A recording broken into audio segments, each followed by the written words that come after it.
Halo Bapak Ibu, saudara-saudari sekalian, lovers and haters, salam cerdas Indonesiaku. Jumpa lagi kita pada kesempatan kali ini. Bagi Anda yang belum subscribe channel saya, silakan subscribe channel saya, tekan loncengnya agar Anda dapat notifikasi setiap kali saya upload video-video saya. Oke, pada kesempatan kali ini seperti yang Anda bisa lihat, saya kembali memakai baju bernuansa merah. Artinya ini berita yang hot lagi. Kalau kemarin saya sebelumnya memakai baju merah menyatakan ini berita yang paling hot, saya harus koreksi. Salah saya. Ini yang lebih hot. Setelah ini nanti ada yang paling hotnya lagi. Tapi ini lebih hot dari yang kemarin gitu ya. Tapi selama ini dari yang kemarin-kemarin, sementara ini yang paling hot. Tapi nanti ada lagi yang lebih hot lagi.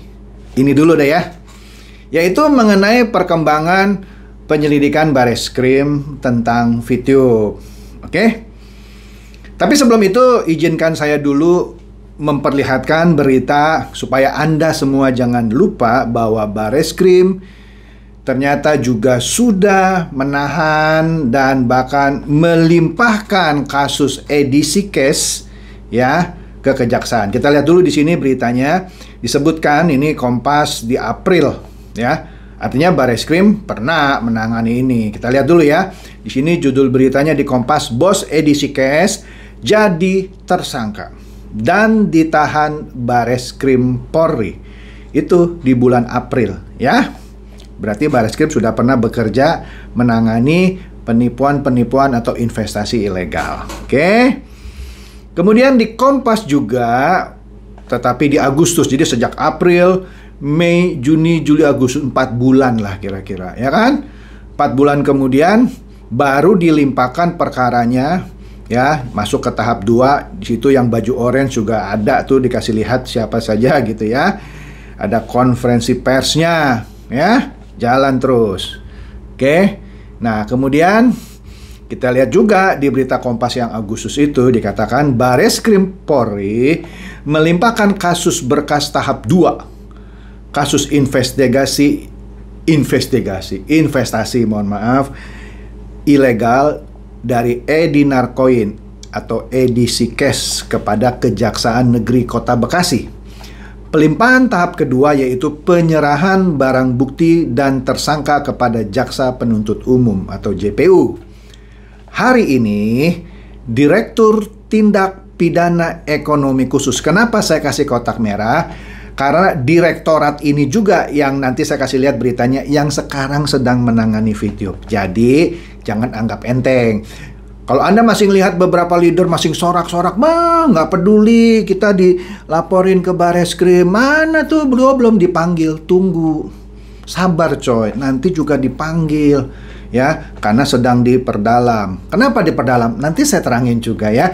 Jadi kalau lu masih jingkrak-jingkrak, nggak peduli ya, nggak apa-apa kok, gue masih aman-aman, sabar coy, nanti juga dipanggil ya. Ya, jangan sesumbar dulu ya. Oke. Malah ada yang bilang, tuh ntar kalau saya diperiksa saya laporin balik. Ya silakan, itu hak kok, hak semua warga negara, boleh. Itu mah nggak heran kalau Anda dituntut orang, dilaporkan orang, Anda mau melaporkan balik, oh itu memang hak Anda, monggo ya, nggak apa-apa. Nah di sini yang saya kasih kotak merah itu disebut Direktur Tindak Pidana Ekonomi Khusus ya. Dari mana? Dari Direktorat Tindak Pidana Ekonomi Khusus. Kepalanya ya direktur ya. Dalam hal ini wakilnya dari Wakil Direktur Tindak Pidana Ekonomi Khusus yaitu Kombes Wisnu Hermawan Februanto ya kan. Pada konferensi pers di Mabes Polri Senin 16 Agustus lalu 2021 ya kan. Jadi inilah direktorat ya yang menangani edisi case dan juga video ya. Jadi mohon bersabar ya. Kalau Anda nggak sabar, nanti saya kasih tahu dah bahwa Anda mau cepet-cepet diperiksa gitu ya. Oke, sabar coy, nanti juga dipanggil kok ya. Nah, ini dari Liputan 6. Polri serahkan 6 tersangka kasus investasi bodong edisi case ke kejaksaan. Sama di bulan Agustus. Di situ ada yang saya kasih kotak merah untuk menegaskan lagi, yaitu siapa? Direktur Tindak Pidana Ekonomi Khusus. Singkatannya agak gampang-gampang susah sebutnya. Dirtipedeksus, Direktur Tindak Pidana Ekonomi Khusus, Bareskrim Polri. Siapa direkturnya? Yaitu Brigjen Polisi Helmi Santika. Ya, ini bukti bahwa Bareskrim melalui Direktorat Tindak Pidana Ekonomi Khususnya yang menangani edisi case, yang sebentar lagi saya akan perlihatkan, yang juga menangani VTube ya. Jadi sabar coy, pasti dipanggil coy. Kalau perlu ukur-ukur dulu lah baju orange-nya ukuran apa, S, M, L atau XL ya, supaya nanti tinggal pakai, oke? Nah ini kemarin kalau kita search VTube, keluar nih berita banyak nih. Nah ini contoh yang paling atas, Bareskrim selidiki kasus VTube diduga kelola MLM ilegal, CNN Indonesia. Kemudian dari FIFA Co ID, MLM VTube dilaporkan ke Mabes Polri, kerugian capai 24 miliar. Oke. Kemudian dari Medco Media ini apa? Yang satu grup dengan Media Indonesia, Bareskrim selisik dugaan penipuan VTube. Nah, di situ juga disebut-sebut dah tuh ya. Direktorat Tindak Pidana Ekonomi Khusus ya. Di sini yang di FIFA disebutkan namanya tuh Kombes Makmun. Nah, loh ya, yang di bawah juga disebut Kombes Makmun sebagai Kasubdit 5 Direktorat Tindak Pidana Ekonomi Khusus. Jadi, catat nih teman-teman manajemen dan leader VTube, nanti Kombes Makmun yang akan panggil, bukan saya, enggak. Saya nggak manggil kok ya, saya baik.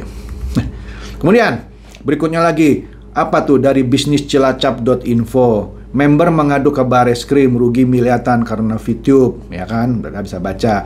Kemudian dari vo.id, Bareskrim usut dugaan penipuan VTube senilai 24 miliar, ya kan? Disebut tuh Direktorat Tindak Pidana Ekonomi Khusus, Dirtipedeksus. Nah, kemudian yang voi.id yang versi Inggris, ada Inggrisnya juga tuh, keren ya, VTube masuk ke dalam berita bahasa Inggris. Bareskrim investigate bla bla bla. Bahasa Inggris loh, hebat VTube nih. Kemudian Detikcom juga nggak ketinggalan. Bareskrim selidiki laporan member VTube yang ngaku rugi 24 miliar, ya kan?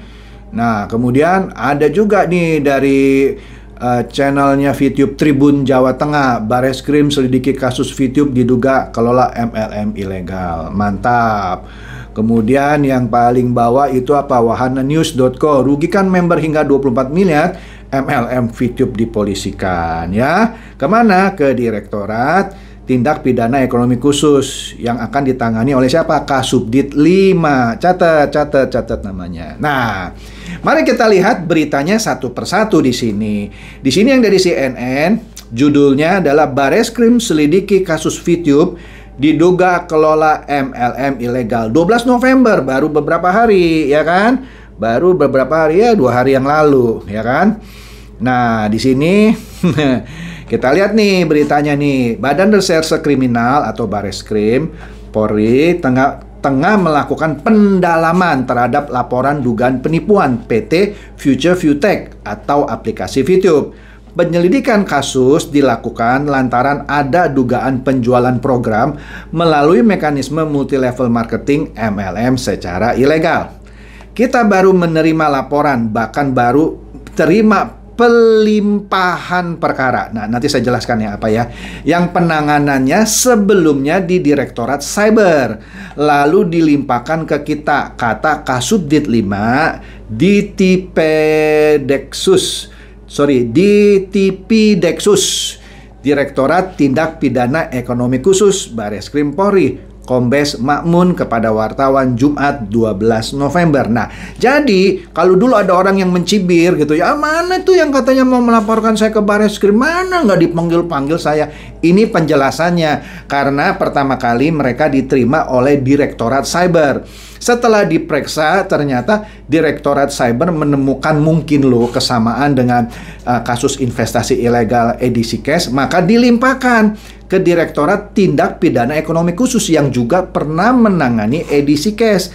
Karena dianggap, ya sudahlah, kalian mungkin pernah menangani kasus serupa, inilah lebih cocoknya ke Direktorat Tindak Pidana Ekonomi Khusus. Makanya mereka sudah ngadu dari Agustus, baru dilimpahkan kemarin-kemarin nih di Oktober ini. Jadi kapan tuh? Agustus, September, Oktober, ya 2 bulan didalami baru dilempar ke. Makanya pada senang tuh, bohong, tidak dilaporin. Cuman dilimpahkan dari Direktorat Cyber ke Direktorat Tindak Pidana Ekonomi Khusus, ya, yang sudah berhasil menangkap pemilik edisi cash dan para kaki tangannya. Sudah masuk penjara, coy, ya. Jadi sabar saja, tunggu panggilan. Jangan senang-senang, jangan suka telanjang dada. Bohong itu ya, nanti tunggu ya panggilan. Nah, kemudian Detik juga memberitakan ya, Bareskrim selidiki laporan member VTube yang ngaku rugi 24 M. Anda lihat lagi tuh di kotak yang saya merahin itu ya. Baca Direktorat Tindak Pidana Ekonomi Khusus, Ditpideksus. Sekali lagi saya tekankan, inilah direktorat yang menangani kasus VTube yang juga sudah memenjarakan bos edisi cash dan kaki tangannya ya. Jadi Anda sabar saja, mungkin nanti ketemu sama bos edisi cash ya. Sabar coy, pasti dipanggil coy ya. Nah, di sini dari medcom.id ya, ini grupnya media Indonesia ya. Nah, disebut lagi Bareskrim selisik dugaan penipuan VTube. Anda lihat lagi yang saya kasih kotak merah. Ditpideksus, Direktorat Tindak Pidana Ekonomi Khusus. Nah, ini dianya, Kasubdit 5-nya. Kepala Subdirektorat 5-nya, Bapak Kombes Makmun. Jadi Anda ingat-ingat nih, yang mau diperiksa nih. Nah, ini yang akan meriksa. Atau mungkin anak buahnya lah ya. Tapi karena yang akan diperiksa banyak, sabar coy ya. Tunggu giliran, pasti dipanggil lo ya. Ya tenang aja. Nah, ini juga keren nih, masuk ke dalam VOI, Voice of Indonesia mungkin ya. Pakai bahasa Inggris lo ya. The Directorate of Special Economic Crimes, Ditpideksus. Nah, Direktorat Tindak Pidana Ekonomi Khusus. Nah, siap-siap coy ya. Jadi jelas ini sudah diberitakan oleh beberapa surat kabar. Saya kasih tahu. Jika sebuah kasus pidana sudah menjadi sorotan media-media mainstream seperti ini, dan masih ada lagi lah beberapa ya. Artinya kasus ini sedang dikawal oleh media mainstream ya. Polisi pun sedang gemes-gemesnya ini ya, setelah berhasil itu nangkap bosnya edisi cash, sekarang giliran VTube, kemudian nanti sepertinya Mark AI ya. Mark AI sabar dulu ya, ini VTube dulu giliran gitu ya. Saya tidak tahu apakah Mark AI akan dipegang oleh Ditpideksus juga, sepertinya iya, tapi ini giliran VTube dulu nih ya. Jadi sabar ya, tinggal tunggu panggilan. Atau kalau panggilannya nyasar sampai di mana nggak tahu, ya tiba-tiba Anda dijemput. Begitulah biasanya ya. Oke, jadi demikian saja bukti bahwa para korban VTube ini yang dikomandani oleh Pak Afiat Rifai dan juga dibantu oleh Pak Yosi dan kawan-kawan dan teman-teman pengacara, maksud saya bukan cuman omong kosong gitu kan. Selama ini orang mencurigai bohong itu Pak Chandra bikin konten sudah dilaporkan ke Bareskrim. Nggak bohong kok ya, cuman waktunya saja ya kan. Nggak bisa dong hari ini lapor besok panggil, enggak, didalami dulu. Kemudian Direktorat Cyber pikir kayaknya lebih cocok di Direktorat Tindak Pidana Ekonomi Khusus, makanya dilimpahkan baru-baru ini dalam minggu-minggu kemarin. Makanya sekarang tinggal tunggu panggilan ya. Karena kenapa? Para pelapornya sudah selesai diperiksa, sudah selesai di BAP, berita acara pemeriksaan. Saya kasih tahu ya, saya sering di BAP oleh polisi dalam rangka pelapor, saksi, atau terlapor. Saya pernah melaporkan orang, saya di BAP. Ketika saya melaporkan orang dan saya di BAP, saya senang sekali. Karena ketika saya di BAP sama polisi, saya curhat kan sama polisi. Iya Pak, saya begini, diperlakukan tidak adil begitu. Tapi yang paling menyebalkan kalau saya diperiksa sebagai saksi. Misalnya saya diperiksa sebagai saksi yang meringankan sebenarnya untuk teman saya. Ya karena teman, ya udah saya bersedia untuk diperiksa sebagai saksi. Kan buang-buang waktu saya. hanya untuk membela teman saya. Tapi it's okay. Tapi kalau saya pernah dipanggil, diperiksa sebagai terlapor, karena saya pernah dilaporkan, waktu itu pernah lah, wah Pak Chandra ini mencemarkan nama baik saya, ini Pak tolong periksa. Saya datang. Nah itu agak menyebalkan, karena biasanya pertanyaannya sudah seperti, Anda ini salah nih gini-gini ya. Saya terangkan saja gitu ya, kalau memang kita tidak salah, ya kita cerita, tapi ya prosesnya buang waktu juga gitu ya. Jadi ya Anda akan diperiksa nanti ya sebagai terlapor ya. Ya ntar kita lihat saja lah ya. Yang pasti Anda siap-siap saja ya, bawa aqua yang banyak, kalau bisa bawa nasi bungkus, supaya nanti di sana kan cari nasi kotak atau nasi bungkus susah. Jadi Anda bawa nasi bungkus. Kalau perlu sudah bawa beberapa setel baju, siapa tahu setelah diperiksa nggak boleh pulang gitu ya, langsung disuruh nginep. Jadi udah siap baju, odol, sabun gitu ya. Oke, jadi demikian saja bahasan saya mengenai lebih hotnya kasus VTube yang sedang ditangani oleh Direktorat Tindak Pidana Ekonomi Khusus. Semoga Anda sabar menanti yang mau diperiksa ya, pasti dapat giliran kok. Oke, silakan share video saya ini kepada teman-teman, sahabat atau kerabat supaya mereka juga boleh tercerahkan dan tidak main-main hal seperti ini lagi. Seperti biasa, terima kasih.